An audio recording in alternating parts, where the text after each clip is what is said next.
فرماتے ہیں قرآن، احادیث صحیحہ اور اجماع امت سے یہ بات ثابت ہے کہ آسمانوں میں انبیاء کی ارواح ہوتی ہیں اور مومنین کی ارواح ہوتی ہیں۔ قرآن کا فیصلہ بھی یہی، احادیث متواترہ کا فیصلہ بھی یہی، اجماع امت کا فیصلہ بھی یہی۔ اور نہ مان، احسن الکلام دیکھ لے، مولانا سرفراز صاحب نے لکھا کہ اجماع، قرآن، احادیث صحیحہ، اجماع سے یہ بات ثابت ہے کہ آسمانوں میں ارواح انبیاء آسمانوں میں ہوتی ہیں۔ احسن الکلام بول رہی ہے، یہ احسن الکلام ہے، کہتا ہے جی یہ مجمل عبارت ہے۔ کون سی عبارت ہے؟ مجمل۔ میں نہیں سمجھ آئی، یہ قرآن دیا آیتاں پیش کروا دے، یہ تو مجمل ہے قرآن۔ اس حجت اللہ نے لکھا ہے قرآن کی دلیل نہیں ہو سکتی، یضل بہ کثیرا و یہدی بہ کثیرا۔ میں نے کہا جو مان لے وہ یہدی بہ ہے، اور جو نہ مانے وہ یضل بہ ہے۔ ٹھیک ہے، یہدی الیہ من اناب، یہدی الیہ من ینیب۔ تھک گئے ہو؟ ابھی تو میں نے بڑا سفر کرنا ہے، ابھی تو ایک بات میں نے کی ہے، توجہ ہے نا؟ شہید کی زندگی مانتے ہو؟ اور بولو شہید کی زندگی ہے، اور کہاں کی روح کہاں ہوتی ہے؟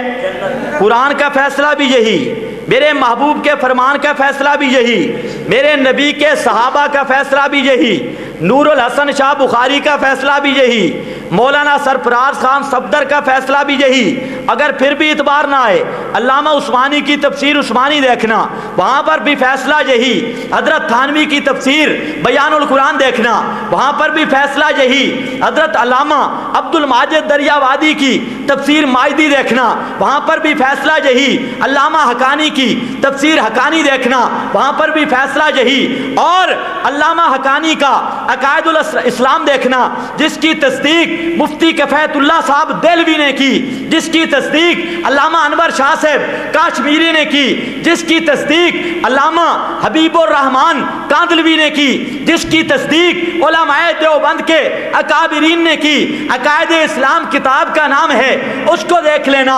وہ بھی کہتے ہیں نیکوں کی روحوں کا مستقر یہ اعلیٰ علیین اور جنت ہوتا ہے، اور فرماتے ہیں حشر کے دن پھر ان ارواح کو ان ابدان کے متعلق کیا جائے گا۔ حشر تک نیکوں کی روحیں جنت میں رہیں گی اور بدوں کی جہنم کے قید خانہ سجین کے اندر رہیں گی۔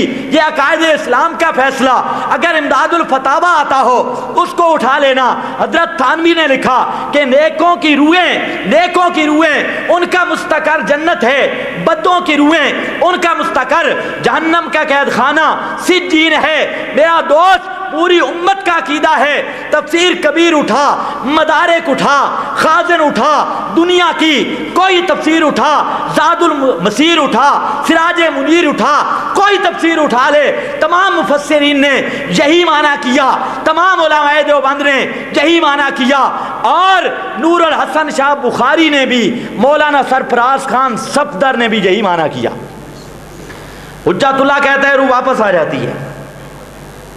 بات سمجھیے، توجہ ہے؟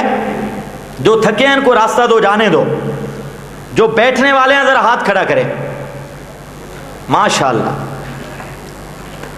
شہید کی زندگی مانتے ہو؟ توجہ ہے؟ شہید کی شان زیادہ ہے یا نبی کی؟ جب شہید کی روح جنت میں ہے تو زیادہ شان کس کی ہے؟ وہ شہید جس کو میرے نبی کی غلامی میں یہ جنت کا انعام ملا ہے، وہ شہید جس کو میرے پیغمبر کی غلامی کے اندر یہ درجہ ملا ہے، اس پیغمبر کی روح کا مقام کیا ہوگا؟ اس سید الانبیاء کی روح کا مقام کیا ہوگا؟ اس سید الاولین والآخرین کی روح کا مقام کیا ہوگا؟ اس رحمت کائنات، فخر موجودات، افضل البشر، اکمل البشر، پوری کائنات کے افضل و اعلیٰ ہستی حضرت محمد الرسول اللہ صلی اللہ علیہ وسلم کی روح کا مقام کہاں ہوگا؟